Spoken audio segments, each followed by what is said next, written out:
Today, we're going to be telling the scariest moments of our lives. I think I speak for everyone that we all went through like a near-death experience. I'm going to be talking about something that still affects me today. It still haunts me. I still think about it. I don't want you to trauma dump on our audience, bro. I want you guys to also experience my trauma, so now I don't have to experience it alone. Now I'm going to traumatize all of you. No!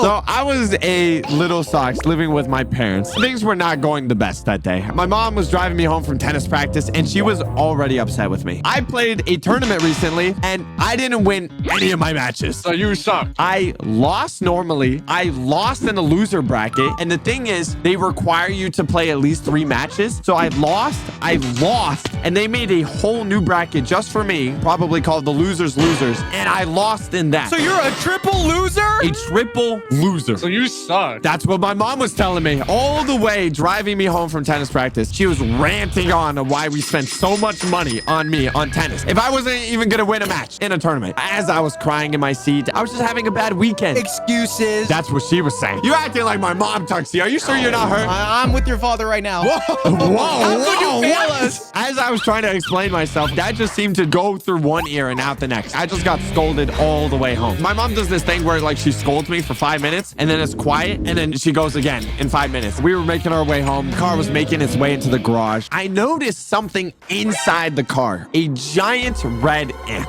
It was weird seeing ants inside the car. Like I see them outside all the time, but like inside the car, it's off-putting. It was just one ant. I dealt it with my finger. You killed it? Yeah, I killed it. Yeah, it was crawling in the car. But as I was doing that, I felt something crawling over my arm. Nah. Ants. It wasn't just a couple. They were everywhere. All over the car seat, all over the windows. My mom was already inside it because I was still crying in the car. So there were just ants all over the car. Turns out I had a Gatorade bottle. It was in my tennis bag that was outside. So probably when I was playing the matches, a bunch of ants got inside my tennis bag. And since the bag is in the car, all the ants had been released into the car. Red freedom. In a panic. I'm like mid-crying. Ants are everywhere. And I'm freaking out. I'm like, boom, boom, boom, boom, boom, boom, boom, boom. I'm just smacking the car everywhere. I'm freaking out. I'm hoping none get under my shirt. Or even worse, like my underwear. Ants in my pants. I think I took out probably the entire army. And I unbuckled my seat and I ran out of the car. The thing is, I still have that thing where like if I feel bugs, I think about it all the time. I get those when I'm laying in bed and I feel like my hair move and I'm like, oh! I get that whenever I see one singular ant on the floor in my room and I kill it and I'm like, oh my god, I have creepy crawlers over me. Oh, I hate that. I ended up taking off all my clothes, except for my underwear. My shirt came off, my pants came off, my socks came off. So the socks came off? Hey, that's serious. The thing is, we're not even at the scary part. I'm like crying and I'm like mid-screaming. I'm like, there's ants in the car! And I'm like running out of the car and I run into the house. My dad, first to respond. He came to assist me. My mom probably went to go lay down. Like she was done. I told him there were ants in the car. Went to the car, opened the door,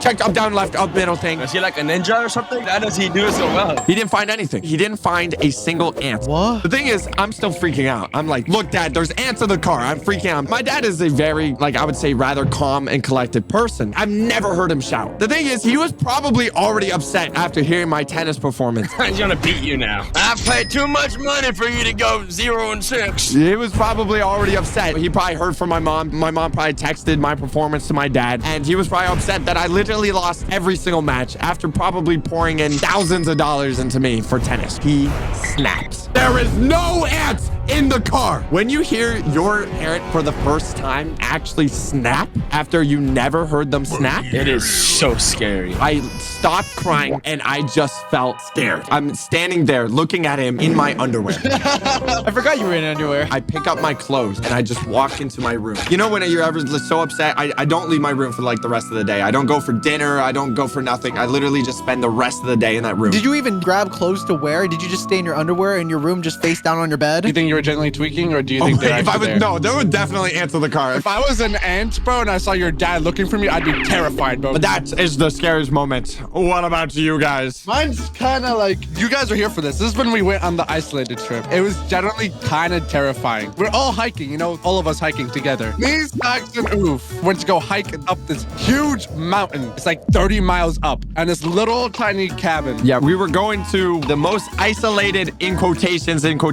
hotel hell. This was just like a fire lodge in the mountains. Literally, that little tiny house. So we decided to all climb up to. Oof is pacing ahead, and I'm dying. We reached one checkpoint. We take a few breaks, and we refuel with the water. We filter out the water. We gather more water, and we sit down and rest. We go to the second checkpoint. That's where it really started to kick in. You were already at your breaking point, and we pushed you beyond. Yeah, literally beyond. Like, I literally don't even remember anything. The sun was dropping, and we decided, because we had a flight the next day. We decided if I go, we were going to take too long, and we're going to miss our flight. We had to be there tonight. You can't hike in the dark, because we're going to be on like this dangerous mountain, and if you slip and fall in the dark, you're just done. Right, I can see that. We can't afford to make mistakes in the dark. We decided it was best for everything and everyone if I stayed behind and camped out at the third checkpoint. I was like, okay, bet. I'm okay with that. As Oof and I were hiking, I was like, I had to sit down multiple times. It was tough. Yeah, so imagine me on there. We would have been there for extra 24 hours. And the thing is, we were so high up that there's no animals, nothing. And it was also a wildfire going on, so it was hard to breathe. Like, there was smoke everywhere. No, and like, there's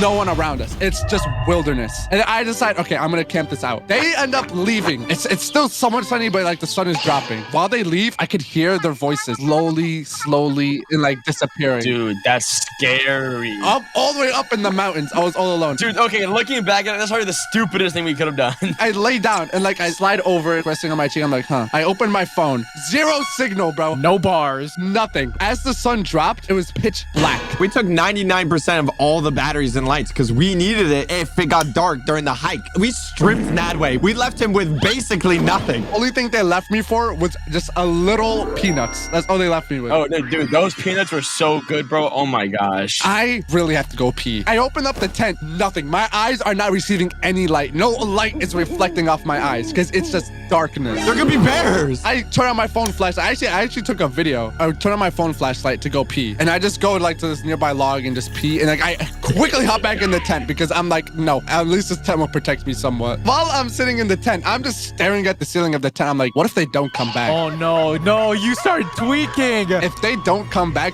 what am I gonna do? I'm stuck on this mountain. I don't know my way back. So I'm like, okay, try not to think about it. Let me just sleep. And then when I wake up, they'll be here. I hear this cicadas and something, and I open my eyes. It's the morning and no one is there. What time is it? What is happening? Oh my god, I was definitely tweaking. I'm like, no, bro, I have to sit here for how long? There's nothing to entertain me. I'm just sitting in that tent all alone. By the time we hiked up, we didn't get there till like really late at night. They had like a nice time up there. I was suffering. I didn't know, dude. The scariest feeling ever is just not knowing what's happening with your friends. I wish we had some form of communication, but we don't. Yep, next time, walkie-talkies. How did we not think of that? What? You know what? Here, that brings me the biggest happiness ever. I hear a whistle. I don't know who blew that whistle. That was me. Yeah, I instantly jumped up and I felt the greatest like relief and joy I've never received in my life. I'm like, oh, they didn't forget about me. They survived just for me. The feeling of isolation hits you when you're in that state. What'd you do? Did you just stare at the tent wall? All I did was sleep and stare at the ceiling. That's literally all I did. Nadway's story is a little bit scary, but mine's even scary. I even have like a scarier story, which is it's hard to top. Back in my day, I used to go to a Chinese school, and since it's a Chinese immersion school, they had us do a whole bunch of like Chinese culture and stuff. And one of my classes was Chinese dance. And so you can imagine me, a little white boy American, you know, doing Chinese dance. It's not my thing. I was a pretty good student in school. I got like, you know, A's and I got like 1B, but Chinese dance. Oh my gosh. I got a C one time. Ooh. Listen, this is super scary. Listen, guys. There's a rule in Asian culture. A is average. B is bad. C, you're gonna die. This wasn't even a report card. This was on like an interim. It's a progress report just to see how your kid's doing. And I'm like, oh my God, I've never had a C before. Like, I gotta bring this back to my parents. They're gonna kill me. I've never had a C. Why would you snitch on yourself? I put it in my book bag and I went home and I slept with it under my pillow and I was like, I hope it changes to an A. I hope it changes into an A. Oh, you might accidentally like spill some magic sauce on it and it just transforms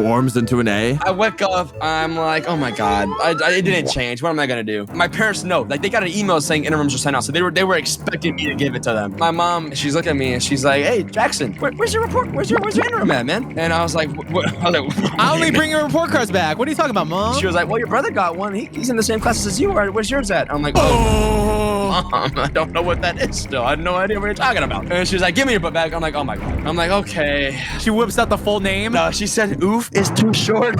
Where's yours? Oh my, you know when she flips out the it was too short? Oh, he's getting serious. I literally thought I was gonna throw up right then and there. I was so nervous. I handed it over to her. She reads it off. She's like, oh, A in social studies Chinese. Oh, that's pretty. B in math. You could get that up. You know, it's okay. Maybe next time. C in Chinese dance? Are you a son of mine? No son of mine is gonna get a C in Chinese dance. I'm like, Mom, what do you mean? It's a Chinese dance. I can't dance like the Chinese do. Like, I'm not a dancer like that. You're a white boy. I'm a white boy. I just whip and I nene. That's all I do. She was like, young man, I'm gonna give you 2 days to get this grade up. 2 days? We don't even have a new dance in 2 days. And then she was like, I don't care. You're gonna go talk to your teacher. If you don't get this grade change, I'm taking your computer away for 2 months. That was the scariest moment in my life. No Fortnite. I was on my biggest Minecraft phase at this moment, but my mom took it away. It was 2 days. We did nothing in those 2 days. And I was like, Mom, so I will put my hand on the hot stove. I will do it. And you will be the worst parent ever. She was like, your computer's gone until your grade gets back up. So I didn't have a computer for 2 months. I sit on my phone watching YouTube, and it's okay. It doesn't suffice Minecraft, but it was okay at the time. The report card comes, and I look at the grade. I'm like, oh my God, it's a B. A B is okay. A B is okay for her. This was on a report card, so it's different. This is the final grade. This isn't like the middle of the grade. This is one of the final grades for this quarter. She might beat me for this. The computer is not the only thing getting taken away. My life's getting taken away. I give it to her. I'm like crying. I have tears falling on the paper. I'm like, Mom, I got a B. And she's like, oh, okay, that's fine. I'm like, what? What do you mean that's fine? You took away my computer for 2 months for a 79? Are you serious? She's like, oh, you got a B. It's okay. I don't care. That 1% matters, bro. You don't understand, The 1% made me get a C, and it's because I didn't have my hand movement right or whatever. I didn't put my foot in the right spot. Literally, what happens is I get my computer back. I get back on my Minecraft account, and I'm like, oh, okay, I can finally complete my game.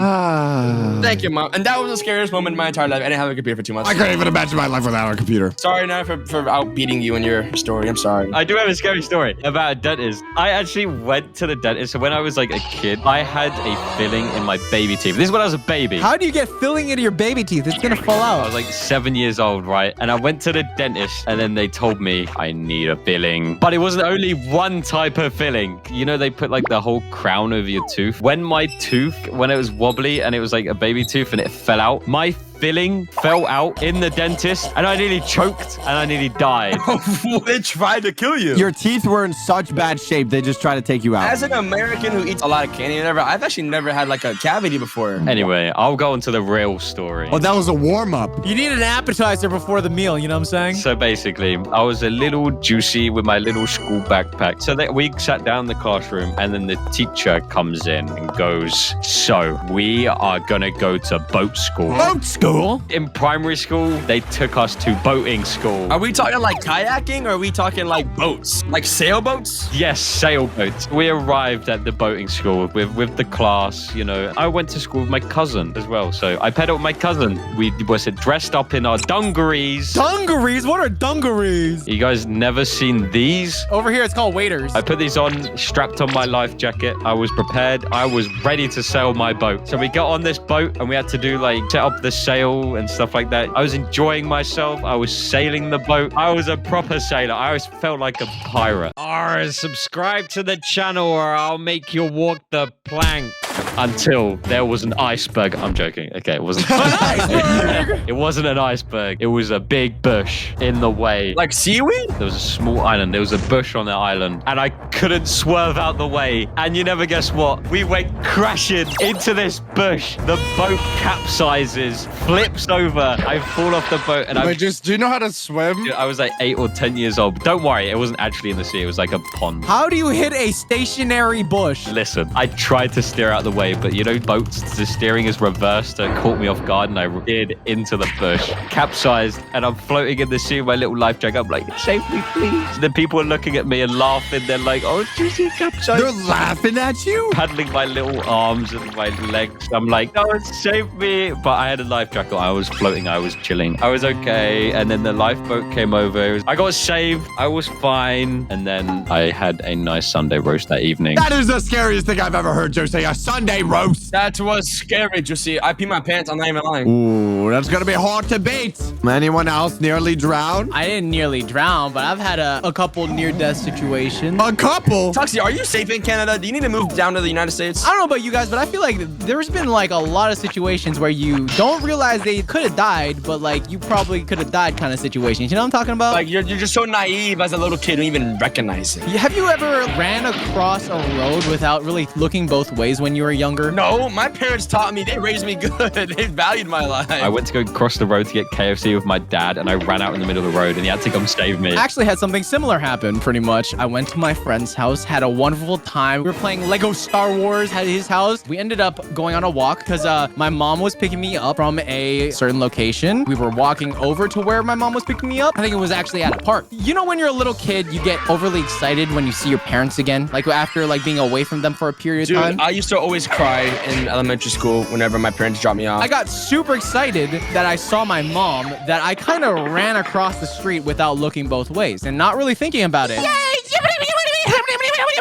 And when I ran across the street, my friend's parent was yelled at me. I couldn't hear her because I was already running across. As I ran across, I hear a right behind me. Yo, 100 points. I got him. Then he looked at his scoreboard and he actually didn't hit me. Aww. In that moment, I realized that I almost got hit by a car and probably would have died because of how fast that dude was going. Because I was like 5 years old. You were almost not here to tell us what happened. So happy you're here, Tuxie. I have a story. Ooh, did you also get hit by a car? No. I can change that. Juicy might relate to this story. I'm sure I will. I was on the lake, fishing, chilling around the bay, you know, moving and grooving. Guess what happens? We're like, oh, there's a storm gonna happen. Big storm, ginormous storm. The pontoon stops working, and we're in the middle of the bay, and we can't get back. Swim, Muffin. We couldn't swim. You don't know how to swim? I was like 7. Pontoon boat is a fattish boat that relies on floats to remain buoyant. These pontoons contain much to reserve buoyancy. Are you reading WikiHow right now? It was all from the brain. Didn't look it up at all. This is the biggest storm of the year. It's coming at us. We have no power. We can't even run the boat. So what do? We call the guy. The guy? We tried everything to fix the boat and nothing was happening. My dad was freaking out. He thought we're all gonna die. Come pick up our boat and drag it to our little abode. You know what the big problem is? He's on the other side of the lake. You know how big this lake is? Off the dome, it's 207 square miles. That's bigger than 2 feet. That's a big lake. It's miles long, all right? So he's on the other side of the lake, and the storm is like 5 minutes away from us. I thought we're all gonna die. We wait. Then the boat guy, like, I forgot. Hold on.